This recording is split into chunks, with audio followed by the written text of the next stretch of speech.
नमस्कार दोस्तों, स्वागत है आपका हमारे YouTube चैनल यूपीएससीआईएएस एग्जाम में। आज हम आपके लिए लेके आए हैं डेली करंट अफेयर 24 मई 2018 गुरुवार, करदम रावल। और ये जो करंट अफेयर्स है वो आईएएस की एग्जाम्स की प्रिपरेशन करने वाले एस्पिरेंट्स को ध्यान में रखते प्रिपेयर किए जाते हैं, जो एसएससी और आईबीपीएस के लिए भी इंपॉर्टेंट होते हैं। तो हमारा जो वीडियो कोर्स है वो लॉन्च हो चुका है। 4999 रुपीज में उन लोगों को मिलेगा जो पहले 2000 स्टूडेंट्स का लिस्ट हमने रखा है, उसके अंदर आप रजिस्ट्रेशन कराते हो। तो यानी कि 2000 क्रॉस होने के बाद ये कोर्स आपको मिलेगा 9999 रुपीज में। 13 तारीख से लॉन्च हो गया है, आज 24 तारीख है, 9 दिन हो गए हैं। अगर आप अभी तक आपने रजिस्ट्रेशन नहीं करवाया है तो जल्दी करवाइएगा। हमारी वेबसाइट का एड्रेस है www.upscisexams.com। इसकी जो वैलिडिटी है, क्या क्या पढ़ाया जाएगा, कौन कौन से टॉपिक्स कवर किए गए हैं सब्जेक्ट्स के अंदर, प्रीलिम्स और मेंस और एनसीईआरटी के कैसे टॉपिक्स कवर किए हैं, सारी जानकारी। कोई भी क्वेरी हो तो कॉल या फिर चैट विंडो से वहां से आप डिस्कस कर सकते हैं हमारे साथ। वेबसाइट की विजिट लेना ना भूले, upscisexams.com। और आप हमें सोशल मीडिया प्लेटफॉर्म फेसबुक पर भी फॉलो कर सकते हैं। तो पहला जो करंट अफेयर निकल के आता है वो उल्फा का है। ULFA offers to man Assam Bangladesh border. तो यहाँ पे असम और बांग्लादेश की बॉर्डर के ऊपर जो बॉर्डर सिक्योरिटी फोर्स जिस काम को करने के लिए असफल रही, वो काम करना चाहते हैं United liberation front of Assam, यानी कि आसाम की यूनाइटेड लिबरेशन फ्रंट। जो आसाम के अंदर बांग्लादेश से आने वाले जो लोग हैं, इलीगल माइग्रेंट्स, उनको वापस धकेलने में जो बीएसएफ नाकाम रही, यानी कि बॉर्डर सिक्योरिटी फोर्स, तो वो कहते हैं कि भाई हम काम करेंगे। 8 लीडर्स है, सेंटर को मिले, एबी माथुर इसको लीड करते हैं। होम मिनिस्ट्री और सेंट्रल इंटेलिजेंस ऑफिशियल्स दिल्ली के अंदर यहाँ पे मीटिंग करते हैं और यहाँ पे कहते हैं कि भाई हमारे पास अनआर्म बटालियन बहुत ज़्यादा है उल्फा कैडर की, तो हम सेकंड लैंड ऑफ डिफेंस यहाँ पे बॉर्डर के ऊपर आपको प्रोवाइड कराएंगे। और यहाँ पे उल्फा ने ये भी कहा है कि भाई हमारे पास 2000 मेंबर्स ऐसे हैं जो कभी भी सीज फायर मोड को एक्टिवेट कर सकते हैं। आप जब बोलेंगे गोली चलाओ तो हमारे पास बंदूकें हैं, हम यहाँ पे जी तोड़ जवाब देंगे। इलीगल माइग्रेशन करके आने वाले लोगों को, इलीगल माइग्रेंट्स को हम यहाँ से धकेलने में बहुत ही सक्षमता से वर्कआउट कर सकते हैं। और यहाँ पे जब भी ज़रूरत थी तो हमने रिहेबिलिटाइजेशन भी प्रोवाइड किया था, लेकिन अब जो है 2010 से हम पीस कर रहे थे, लेकिन यहाँ पे इन लोगों का विरोध बहुत ज़्यादा बन गया है। और 1979 से जो है आसाम अपनी सॉवरेनिटी को बचाने के लिए फाइट कर रहा है। काफ़ी सारे केसेस उन्होंने फाइल किए हैं। फिर शेड्यूल ट्राइब के जो स्टेटस है, यहाँ पे सिर्फ एथनिक कम्युनिटीज़ है, उनकी समस्याओं का समाधान नहीं हो रहा है। इवन यहाँ पे लैंड राइट्स जो है इंडिजीनियस पीपल के, उनकी भी काफ़ी ज़्यादा समस्याएं हैं। तो हम अपनी अब घरेलू समस्याओं का समाधान प्राप्त जल्दी से करना चाहते हैं और यहाँ पे जो इलीगल माइग्रेंट्स है उसको निकाल देना चाहते हैं। तो उल्फा ने कहा है कि भाई 2019 के जो जनरल इलेक्शंस होंगे उससे पहले अगर आपको ये सारी चीज़ें साइलेंट मोड पे करनी है तो हमें आप थोड़ी सी हेल्प कीजिए। हम ये बीएसएफ ने जो काम नहीं किया वो हम आपको करके दिखाएंगे।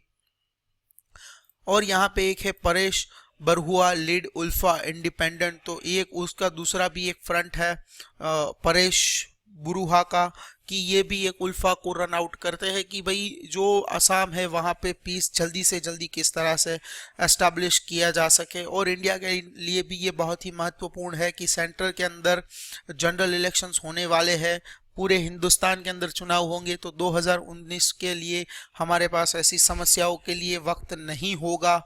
तो जल्दी से इस चीज़ को समाप्त करना हमारे लिए बहुत ज़रूरी है। दूसरा जो करंट अफेयर निकल के आया वो है 4000 से ज़्यादा मोबाइल टावर्स को परमिशन दी गई है 96 डिस्ट्रिक्ट्स के अंदर। तो ये है कि बहुत ही बड़ा कनेक्टिविटी पुशअप है। तो यहाँ पे कैबिनेट जो हमारी है उन्होंने नक्सलाइट अफेक्टेड जो एरियाज है वहाँ पे 4072 मोबाइल टावर्स को सेटअप करने के लिए 96 डिस्ट्रिक्ट और 10 स्टेट को कवर करेगा ये, और इसकी कॉस्ट रहेगी 7330 करोड़ रुपीस। तो गवर्नमेंट का जो मिनिस्ट्री होम अफेयर्स है उन्होंने ये अप्रूव किया है 4072 मोबाइल टावर 10 अलग अलग स्टेट के अंदर। और जो लेफ्ट विंग एक्सट्रीमिस्ट है जिससे कि ये 10 राज्य अफेक्ट हुए हैं उनके वहाँ पे जो 96 डिस्ट्रिक्ट है वहाँ पे ये सारी चीज़ें होनी चाहिए, यानी कि फेज 2 प्रोजेक्ट है। यहाँ पे 10 डिस्ट्रिक्ट 10 10 स्टेट्स, 96 डिस्ट्रिक्ट, 7,330 करोड़। तो ये जो है सपोर्ट किया जा रहा है यूनिवर्सल सर्विस ऑब्लिगेशन फंड के अंतर्गत। तो ये याद रखने वाली बात है, बहुत ही इंपॉर्टेंट है, यूनिवर्सल सर्विस ऑब्लिगेशन फंड के द्वारा। इवन मोदी गवर्नमेंट जो है वो ये कॉन्स्टेंटली वर्क कर रही है कि नक्सल प्रॉब्लम्स के ऊपर किस तरह से काबू किया जाए, किस तरह से इसका खात्मा किया जाए, और जो लेफ्ट विंग एक्सट्रीमिस्ट है वो जो भी प्रॉब्लम्स क्रिएट करते हैं उसके सॉल्यूशन को लाते हुए यहाँ पे अब की जो बातें हैं इस टॉपिक के अंदर, ये मोदी अप्रेजल बातें हैं कि भाई साइड बाय साइड डेवलपमेंट और इंफ्रास्ट्रक्चर के प्रोजेक्ट्स यहाँ पे हम कैरी आउट करते हैं, अफेक्टेड एरियाज को हम अपलिफ्ट करने की कोशिश करते हैं।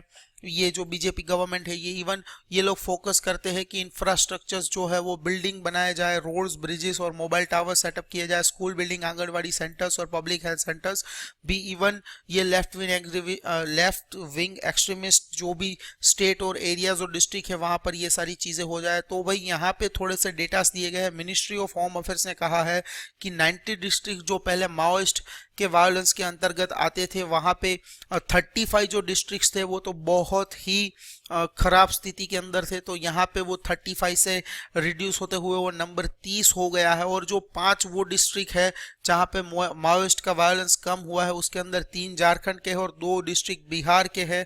यहाँ पे अब माओइस्ट का कोई वायलेंस नहीं है, 100% माओइस्ट फ्री कह सकते हैं इसको। इसके अलावा 44 डिस्ट्रिक्ट ऐसे हैं जहाँ पे नक्सलाइट्स का इन्फ्लुएंस या तो हुआ ही नहीं है या फिर उनकी मौजूदगी का भी कोई एहसास या भनक नहीं लगी है। कंपेयर टू 2013 यहाँ पे 20% डिक्लाइन हुआ है। नक्सलाइट्स जो इंसिडेंट्स होते थे 2017 के अंदर यानी कि 4 साल के टाइम पीरियड में 20% डिक्लाइन हुआ है।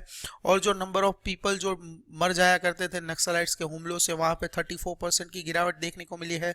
और 90 नक्सल अफेक्टेड डिस्ट्रिक्ट जो थे उनमें से 32 है उनके अंदर तो कोई एक भी इंसिडेंट देखने को नहीं मिला है 2017 के अंदर। तो ये सारी चीज़ें यहाँ पे 2 चीज़ हुई, मोबाइल टावर के सेटअप के बाद यहाँ पे नक्सलाइट की इंफॉर्मेशन हुई और जो फंडिंग है 7,333 करोड़ का यूनिवर्सल सर्विस ऑब्लिगेशन के द्वारा दिया जाएगा। इसके अलावा जो थर्ड पॉइंट है वो है CK प्रसाद को अपॉइंट कर दिया गया है PCI के चेयरमैन के तौर पर। और PCI का मतलब है प्रेस काउंसिल ऑफ इंडिया।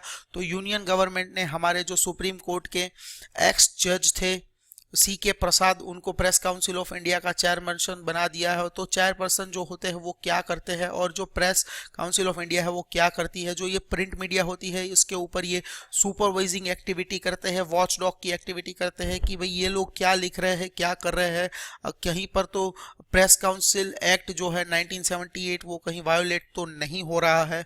तो यहाँ पे ये एक स्टैट्यूटरी क्वासी जुडिशियल बॉडी है और इसके ऊपर इसकी जो एक्टिविटी है वो है सुपरविजन की, प्रेस के ऊपर सुपरवाइज करती है। और अगर कहीं पर कोई भी समस्या आती है इंटरनली प्रेस के अंदर या प्रेस के ऊपर या प्रेस किसी के ऊपर कोई भी वायलेशन ऑफ एथिक्स और for violation of freedom of press respectively, तो इन सारी समस्याओं के लिए जो समाधान के लिए जाते हैं वो लोग, तो प्रेस कभी कोर्ट के पास नहीं जाती, ये लोग पहले आते हैं PCI के पास। PCI अगर कुछ नहीं कर पाती तब ये लोग कोर्ट में जाते हैं। तो चेयरमैन जो होती है उसकी टीम में कौन कौन मेंबर होते हैं वो देख लेते हैं। 29 मेंबर्स टोटल होते हैं, एक होता है चेयरमैन और फिर 28 मेंबर होते हैं। तो 28 मेंबर के अंदर जो 20 लोग होते हैं वो रिप्रेजेंट करते हैं अलग अलग प्रेस से, अलग अलग प्रेस फील्ड के लोग होते हैं। और जो 5 लोग होते हैं वो लोकसभा और राज्यसभा के द्वारा अपॉइंट किए जाते हैं। और इसके अलावा जो 3 रिप्रेजेंट करते हैं वो होते हैं, एक होते हैं कल्चर से, एक होते हैं लिटरेरी से और एक होते हैं लीगल फील्ड से। तो ऐसे यहाँ पे 3 ये 5 लोकसभा और राज्यसभा के 5 और 3 8 20 हो गए प्रेस के, यानी कि 28 और एक चेयरपर्सन यानी कि टोटल हो गया 29%। तो यहाँ पे याद रखने वाली बात, press council act 1978 current PCI के चेयरमैन है CK प्रसाद जो सुप्रीम कोर्ट के पास जज थे। यूनियन गवर्नमेंट ने उनको अपॉइंट कर दिया है। और यहाँ पे स्पेसिफिक चीज कि कितने मेंबर्स होते हैं तो कि 29 मेंबर्स होते हैं और वहां पे 20 रिप्रेजेंट करते हैं प्रेस को, 5 लोकसभा राज्यसभा से और 3 कल्चरल, लिटरेरी और लीगल फील्ड। तो मैं सोच रहा हूं कि अगर मैं UPSC का पेपर डिसाइड करूंगा तो यहाँ पे ये बोलूंगा कि 28 की कैटेगरी के अंदर कौन कौन से यहाँ पे 3 अलग अलग फील्ड में रखूंगा, हर ऑप्शन में अलग अलग 3 पॉइंट्स रखूंगा।